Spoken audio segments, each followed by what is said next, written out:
কি হয়েছিল 2018 সালে? 2018 সালে যখন পঞ্চায়েত নির্বাচন হয় তখন ফলতায় কোনো পার্টি অফিস ছিল না। পঞ্চায়েত নির্বাচনের সময় সমস্ত পঞ্চায়েতের যাবতীয় কিছু নমিনেশন ফাইল থেকে যাবতীয় কিছু কাজকর্ম আমার বাড়িতেই এখানে হয়েছিল। আমি তখন মণ্ডল সভাপতি ছিলাম। সেই অবস্থায় 2018 সালের 11ই আগস্ট অমিত শাহজির যুব মোর্চার সভা ছিল, ভারতীয় যুব মোর্চার সভা কলকাতায় ছিল। সেখানে আমি আশপাশের আমার যে তখন 60টা বুথ আমার আন্ডারে ছিল, সেই 60টা বুথ থেকে প্রতিটা বুথ থেকে 40-50টা করে ইয়ং ছেলেকে নিয়ে আমি ওই মিটিংয়ে গিয়েছিলাম।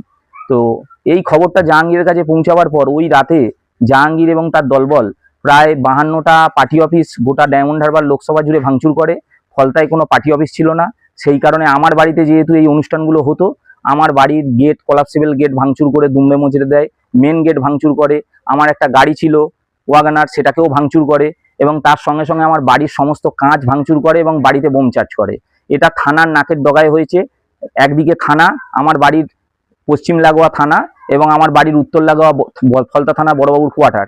এবং সেই পরিস্থিতিতে শুধু আমার বাড়ি যে ভাঙচুর হয়েছিল তা না, সেই রাতে আমাদের ফলতার যে বর্তমান ক্যান্ডিডেট যে এখন জিততে চলেছে দেবাংশু পান্ডা, তার বাড়িতেও অ্যাটাক হয়েছিল। এবং সেই কারণে আমি সেই দিন প্রতিজ্ঞা করেছিলাম, যতদিন না গোটা ফলতা তথা পশ্চিমবঙ্গে বিজেপি ক্ষমতায় আসছে ততদিন আমি আমার বাড়ির গেট ছাড়াবো না এবং আমার বাড়ির যে ভাঙচুর করে অংশগুলো যেগুলো পড়ে আছে সেগুলো সারাবো না।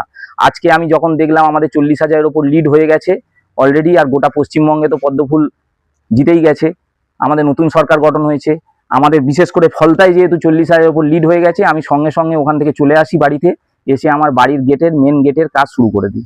এটাই আমার প্রতিজ্ঞা ছিল। আজকে সেই প্রতিজ্ঞার অবসান হলো।